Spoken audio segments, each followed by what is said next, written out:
Hey guys, welcome back to my channel Sangeeta's blog. তো তোমরা সবাই কেমন আছো? আশা করি খুব ভালো আছো, আর আমিও খুব ভালো আছি। আমার নিউ একটা ব্লগে তোমাদের অনেক স্বাগত জানাই। তো দেখো, আজ আমার ঘুম থেকে উঠতে অনেকটাই দেরি হয়ে গেছে। আমার বিছানাটাও গোছানো শুরু করে দিয়েছি। আর আমি এখন আছি বাপের বাড়িতে। তো আমার বাপের বাড়িতে আমি কিছুদিনের জন্য বেড়াতে এসেছি, আর ভাবলাম তার মাঝে একটা ছোট্ট ব্লগ তোমাদের সঙ্গে শেয়ার করি, তাই ছোট্ট ব্লগ করছি। আর তোমরা অবশ্যই আমার পাশে থেকে আমার চ্যানেলটাকে সাবস্ক্রাইব করে ভিডিওটাতে লাইক করো, শেয়ার করো, আর অবশ্যই কমেন্ট করে জানিও কেমন লাগলো ভিডিওটা। আর আমাদের মেয়েদের তো সংসারে কাজের কোনো শেষ নেই, তাই আমি তার মধ্যে থেকেই যতটা সম্ভব তোমাদের সঙ্গে শেয়ার করার চেষ্টা করছি। তোমরা অবশ্যই আমার চ্যানেলটাকে সাবস্ক্রাইব করে আমার পাশে থেকো। ঘর গোছানোর পর আমি বাইরে চলে এলাম। বাইরে এসে দেখি যে সবাই সবার কাজে ব্যস্ত। এদিকে আমার মাও দেখি রান্নাবান্না সমস্ত শুরু করে দিয়েছে, প্রায় শেষের দিকেই বলতে গেলে। তো আমি ভাবলাম যে তাহলে আমি স্নানটা সেরে পুজোটা দেওয়া কমপ্লিট করে নিই।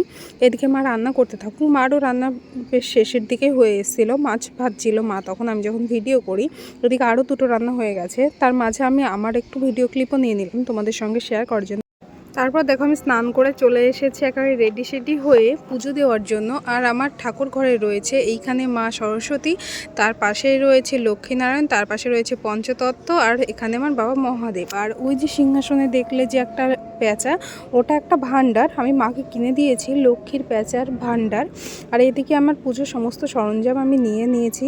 এবার আমি আমার পুজোটা কমপ্লিট করে নেব। তো চলো আমি আমার মহাদেবকে কিভাবে স্নান করাই সেটা আমি তোমাদের সঙ্গে শেয়ার করি। আমি রোজই মহাদেবকে ঘি মধু দিয়েই স্নান করাই। আর গঙ্গার মধ্যে আমি কিছুটা কালো তিল নিয়ে নিই, সেটা সবসময়ই করি। আমি যখন মন্দিরে পুজো দিতে যাই তখনও তাই করি। আর কিছুটা আতপ চাল আমি ঠাকুরের কাছে রেখে দিই। আর সোমবারটা আমি পঞ্চামৃত দিয়েই স্নান করাই ঠাকুরকে। আর রোজ তো সেটা সম্ভব হয়ে ওঠে না। আর আমি এই ব্লগটা যেদিন করছিলাম সেদিন ছিল বৃহস্পতিবার। তো দেখো, সেই বৃহস্পতিবার তো লক্ষ্মীবার, আমাদের সিংহাসনে যেহেতু লক্ষ্মী ঠাকুর রয়েছে তার জন্য এই ঘট স্থাপন করতে হয়। তো পাশে আমি ঘরটাও সাজিয়ে রেডি করে নিয়েছি।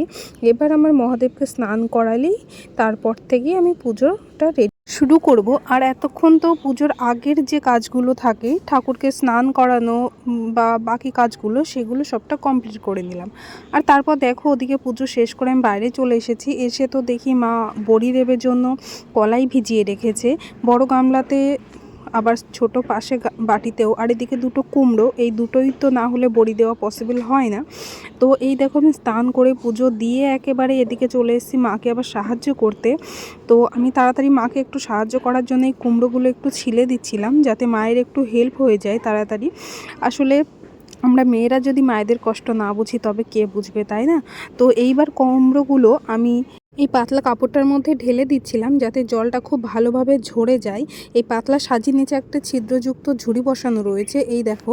তো এটার মাধ্যমেই যাতে জলটা খুব ভালোভাবে ঝরে যায়, সেই জন্য এই প্রসেস করা হয়। তো এটা হচ্ছে পাশের বাড়ি এক দাদার মেয়ে, ওর ইচ্ছা হচ্ছিল একটু এই জলটা ঝরানোর। তো আমি বললাম ঠিক আছে, তোর যখন ইচ্ছা হচ্ছে তাহলে তো এই কাজটা কর। তো ওই দিকে আবার আমার মা কলাই থেকে চোকলা ছাড়ানো শুরু করে দিয়েছে। এই দেখো, ঠিক এই প্রসেসেই কলাই থেকে চোকলাগুলো ছাড়াতে হয়। তারপর জল দিয়ে খুব ভালোভাবে ধোয়া হবে, তারপর মেশিনে খুব ভালোভাবে এটাকে ভাঙিয়ে আনা হয়। তো দেখো, তার পরের দিন চলে এসেছি সকালবেলায়, এখানে বড়ি দেওয়ার প্রস্তুতি শুরু হয়ে গেছে। তো আমি ভিডিওটার বেশিক্ষণ কন্টিনিউ করব না। তো তোমাদের সঙ্গে দেখা হচ্ছে নেক্সট ব্লগে। ততক্ষণ তোমরা সবাই খুব ভালো থেকো, টাটা।